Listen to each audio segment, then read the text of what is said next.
things that we have no time to wait rather than begin to implement immediately. Because for some people, you might think that you have got a lot of time on your side. Then you wake up one morning and you realize that you don't really have any time left to implement that which you should have done many years ago. So you got to understand what's going on and make a decision to change your tomorrow. It starts now. I have done this series before, but I've chosen this particular afternoon to go through it again slowly so we can appreciate and know what you ought to do. The Bible tells us somewhere the sons of Issachar understood the times or the seasons, and they knew what Israel ought to do. The big question I have for you this afternoon is, do you understand seasons? And do you know what you need to do to change the events in your life? This is critical. And you might not even have another opportunity to hear what I'm about to say. You could have been dreaming about issues, but it's not enough to dream. It's not enough to have New Year resolutions. We had just done the first month of the year 2026. You've got 11 months to go. If there is nothing you have done in the month of January, it is gone. You can only wait for another January in the coming year 2027. Some things appear to be very far, and yet they are so near. You've got to do what you need to do to change the dimension of your life. You have to think investment, and not just investment, generational investment. You have to plant a seed today and reap from it in the future. Now, I've taken time to speak about this in the church, both in Kenya and internationally. And there are people who have taken this message so seriously. And I want to thank God for them, because in due season, we're going to see remarkable transformation in their lives. Today, I want to address again what I termed the Jewish business model. The Jewish business model. And as I go through it, you'll realize there are certain people or communities or nations that have been practicing the Jewish model for years. They might not have expressly called it the Jewish model, but they exercise it, and over the years, they have been able to divinely transform their lives. I came across a statement this morning from a man of God I deeply respect and acknowledge as a voice in the nation. This is what he said.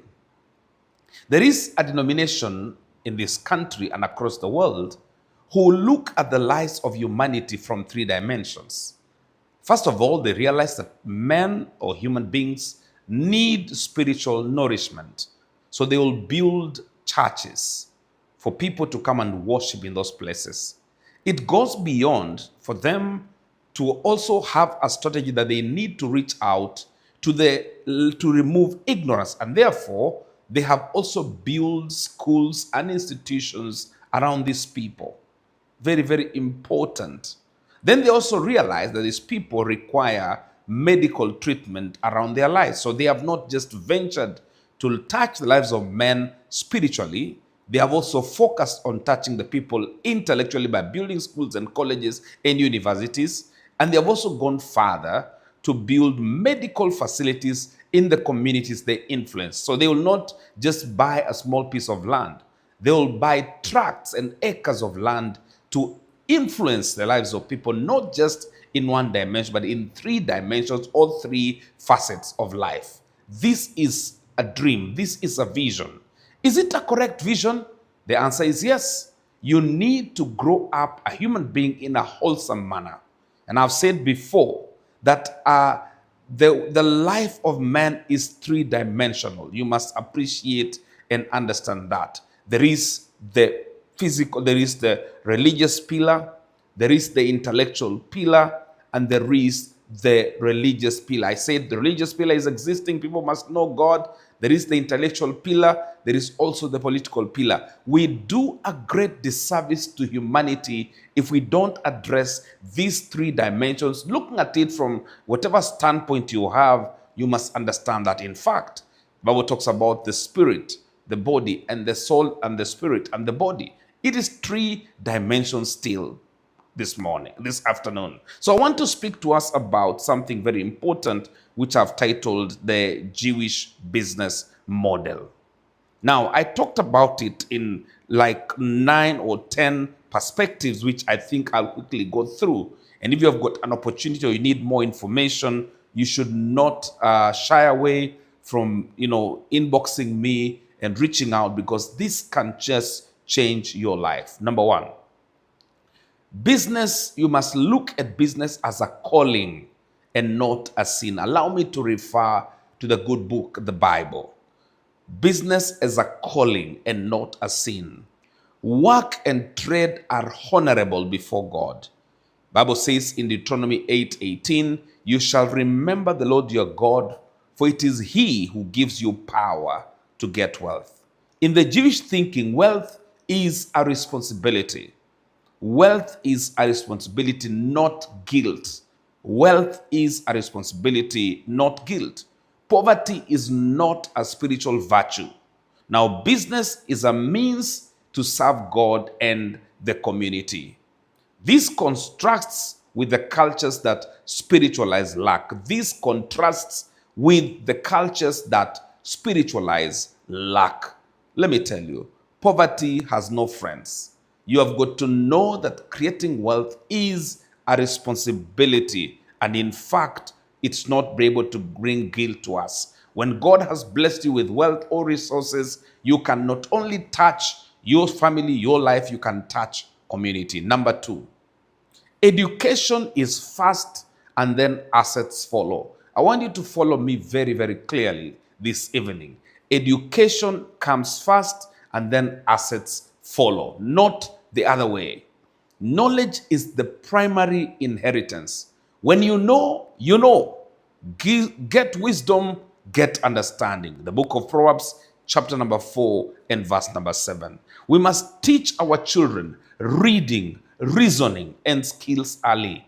We have to teach our children reading, reasoning, and skills very early in their lives.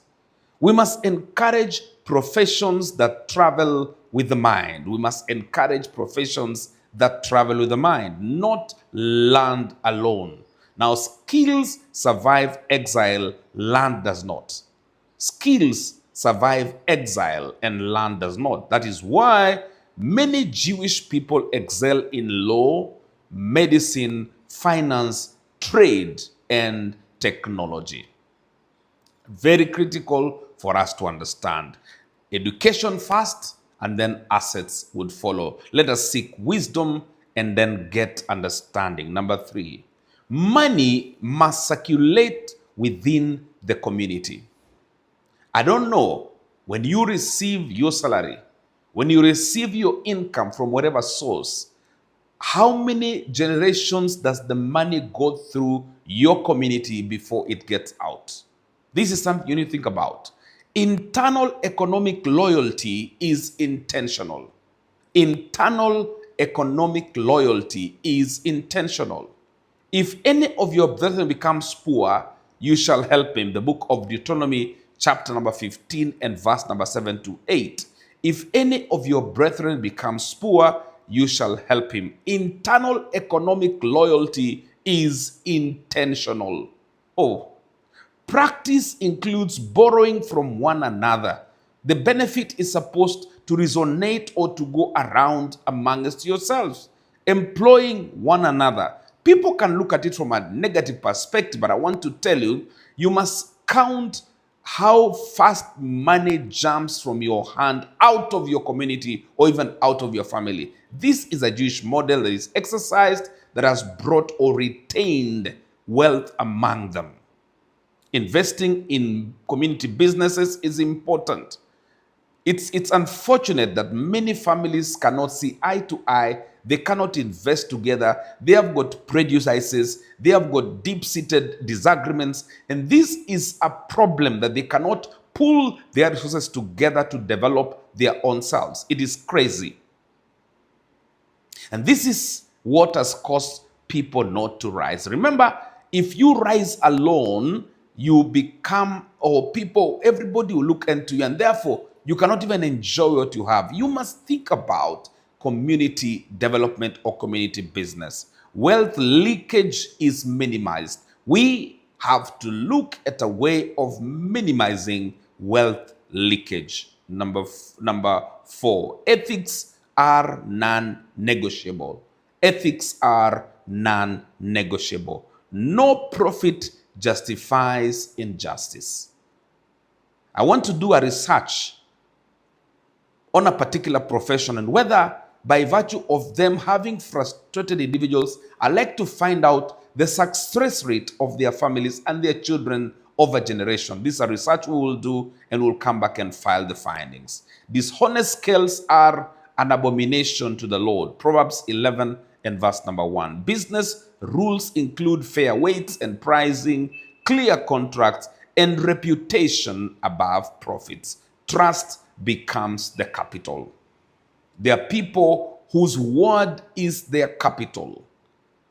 Their word is their bond. When they promise something, they're going to do it. They say they will do tomorrow, for sure they will do tomorrow. Number 5, long-term thinking. We must bring a reflection in our lives to have what we call long-term thinking. In other words, generational wealth. Decisions are made with grandchildren in mind. Decisions are made with grandchildren in mind. A good man leaves an inheritance to his children's children. Proverbs chapter number 13 and verse number 22. This means avoid fast money schemes. Build slow, stable enterprises. Build slow and stable enterprises. Preserve capital over showing off. Somebody made a statement again this morning on social media and said, the reason why people cannot make wealth is that when they receive a salary increase, they upgrade, and therefore they lose the opportunity to preserve and to create their wealth through the increase they have received in salary. It is true.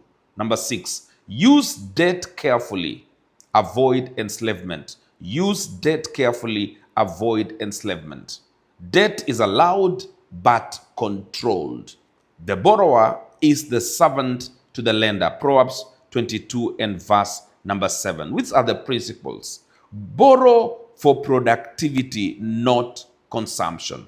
Borrow for productivity and not consumption. Avoid emotional spending. Avoid emotional spending.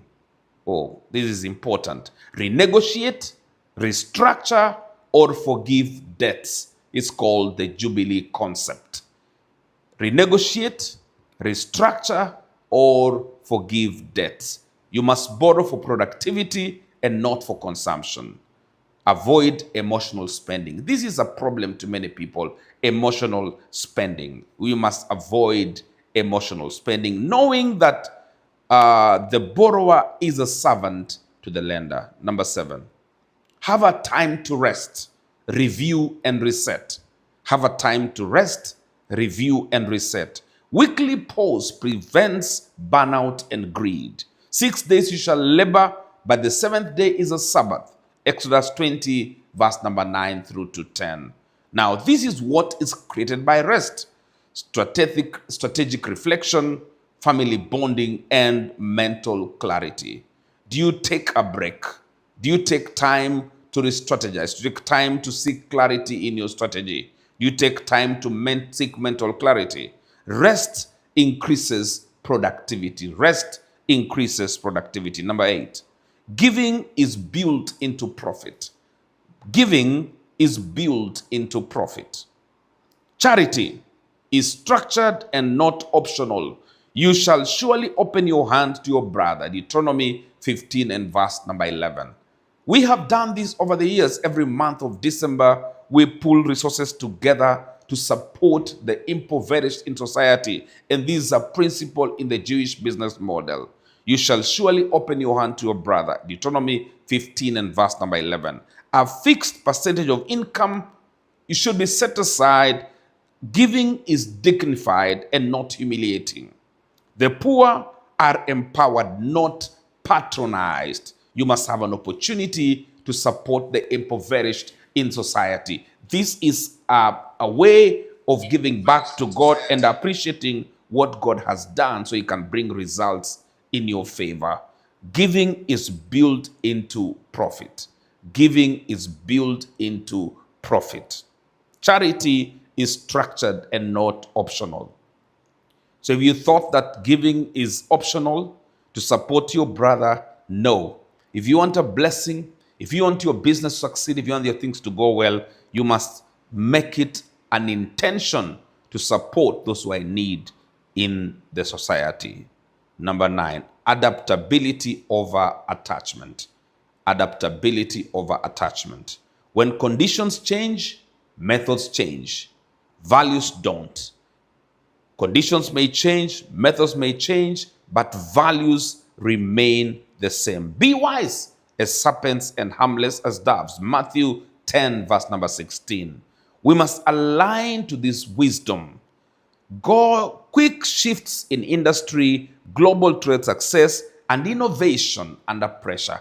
Adaptability over attachment. You may be attached to somebody, the ways of old, sentimental value attachment to things, but you must know that as a business model, we must choose adaptability over attachment. Finally, wealth without identity loss. Wealth without identity loss. Money never replaces God. Money should never replace God. You shall have no other gods before me. Exodus 20 and verse number 3. Therefore, wealth should be applied to serve family, community, faith, and legacy.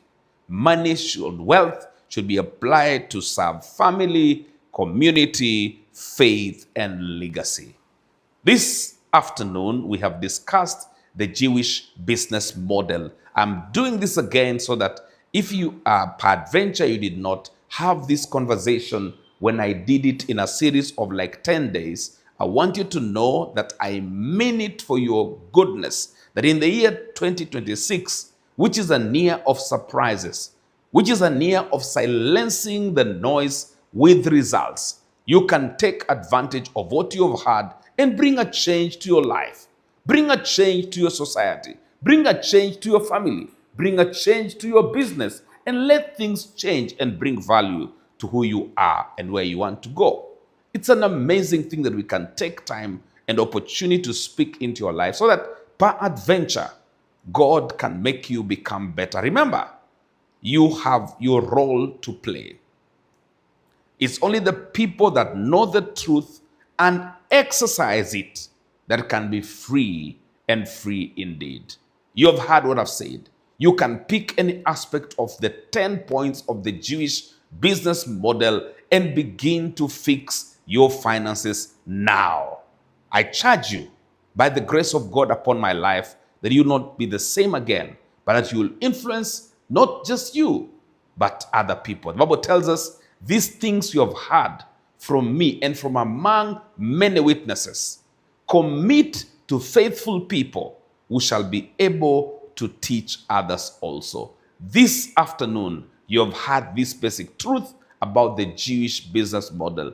Do it and commit to faithful people who shall be able to teach others also. Look forward to another session which will come, and I know that your life in 2026 will never be the same again. My name is Reverend Johnston Sakwa. God bless you.